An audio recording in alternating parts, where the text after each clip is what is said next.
بسم اللہ الرحمن الرحیم۔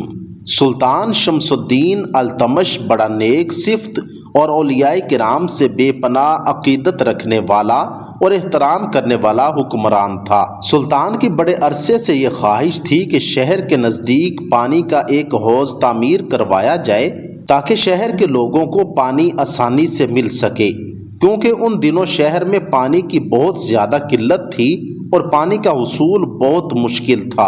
ایک دن سلطان شمس الدین التمش کو خواب میں حضور اکرم صلی اللہ علیہ وآلہ وسلم کی زیارت ہوئی۔ سلطان نے دیکھا کہ حضور اقدس صلی اللہ علیہ وآلہ وسلم گھوڑے پر تشریف فرما ایک مقام پر کھڑے ہیں اور ارشاد فرما رہے ہیں، اے شمس الدین، اس جگہ پر لوگوں کے لیے پانی کا ایک حوض بنوا دو۔ صبح ہوئی تو سلطان نے فوری طور پر ایک خادم حضرت خواجہ قطب الدین بختیار کاکی رحمۃ اللہ علیہ کی خدمت میں روانہ کیا کہ میں نے آج رات ایک خواب دیکھا ہے، اگر آپ حکم فرمائیں تو میں خدمت میں حاضر ہو کر عرض کروں۔ خادم کی زبانی یہ پیغام سن کر آپ رحمۃ اللہ علیہ نے فرمایا، سلطان سے جا کر کہہ دو کہ حضور نبی کریم صلی اللہ علیہ وآلہ وسلم نے جس مقام پر حوض تعمیر کرنے کا حکم دیا ہے میں اس مقام پر جا رہا ہوں، تم بھی وہاں پہنچ جاؤ۔ سلطان یہ بات سن کر بڑا حیران ہوا کہ حضرت خواجہ صاحب نے نور باطنی سے اس کے خواب کو معلوم کر لیا۔ چنانچہ وہ گھوڑے پر سوار ہو کر ایک سمت چل پڑا۔ اسے راستے میں کسی نے بتایا کہ حضرت خواجہ قطب الدین بختیار کاکی رحمۃ اللہ علیہ فلاں مقام پر جلوہ افروز ہیں اور تمہارا انتظار کر رہے ہیں۔ سلطان تیزی سے گھوڑا دوڑاتا ہوا اس مقام پر پہنچ گیا۔ سلطان نے دیکھا کہ آپ نماز کی ادائیگی میں مشغول ہیں۔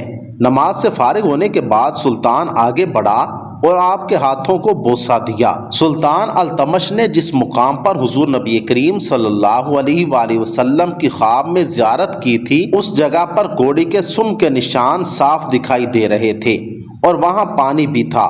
چنانچہ سلطان شمس الدین التمش نے اسی جگہ پر حوض کی تعمیر شروع کروا دی۔ سلطان کا تعمیر کروایا ہوا حوض آج بھی اس مقام پر موجود ہے۔ حضرت خواجہ قطب الدین بختیار کاکی رحمۃ اللہ علیہ اکثر اس حوض کے کنارے عبادت الہی میں مشغول رہا کرتے تھے۔ سلطان الشعراء حضرت امیر خسرو رحمۃ اللہ علیہ نے اپنی کتاب قرآن السعدین میں اس حوض کی بہت کچھ تعریف تحریر فرمائی ہے۔ اس حوض کے کنارے اکثر اولیاء اللہ مدفون ہیں۔ حضرت خواجہ قطب الدین بختیار کاکی رحمۃ اللہ علیہ اکثر اس حوض کے کنارے عبادت میں مشغول رہا کرتے تھے۔ اسی حوض کے کنارے حضرت خواجہ قطب صاحب کا دربار قطبیت آراستہ ہوتا تھا۔ درباریوں میں حضرت قاضی حمید الدین ناگوری، خواجہ محمود معینہ دوز، شیخ بدر الدین غزنوی اور شیخ تاج الدین منور رحمۃ اللہ علیہ خصوصیت سے قابل ذکر ہیں۔ اس حوض کے کنارے اولیاء مسجد بھی ہے، جہاں آپ کچھ عرصہ چلہ کشی بھی کرتے رہے۔ مسالک السالکین میں ہے کہ ایک روز ایک شتر سوار نیلے رنگ کا لباس زیب تن کیے ہوئے اس حوض پر آیا، غسل کر کے دگانہ ادا کیا۔ اس وقت اس مسجد میں جو سلطان شمس الدین کے لنگر خانہ کے قریب لب حوض واقع تھی، بزرگان موصوف الصدر موجود تھے۔ نماز کے بعد اس بزرگ نے بآواز بلند دریافت کیا کہ اس مسجد میں کون کون صاحب بیٹھے ہوئے ہیں؟ شیخ تاج الدین منور نے جواب دیا، چند فقراء یاد الہی میں بیٹھے ہیں۔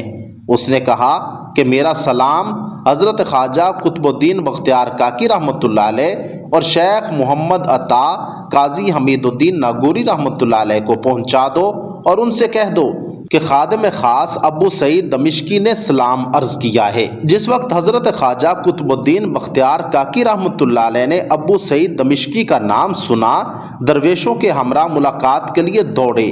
اس جگہ پہنچے مگر وہاں کوئی موجود نہ تھا۔ حضرت قطب الدین بختیار کاکی رحمۃ اللہ علیہ نے فرمایا، ابو سعید دمشقی رجال الغیب میں سے ہیں۔ اللہ رب العزت سے دعا ہے کہ اللہ رب العزت ہمیں اولیاء کرام کا ادب و احترام کرنے اور ان کے عین نقش قدم پر چلنے کی توفیق عطا فرمائے۔ کمنٹ سیکشن میں آمین ضرور لکھیے گا۔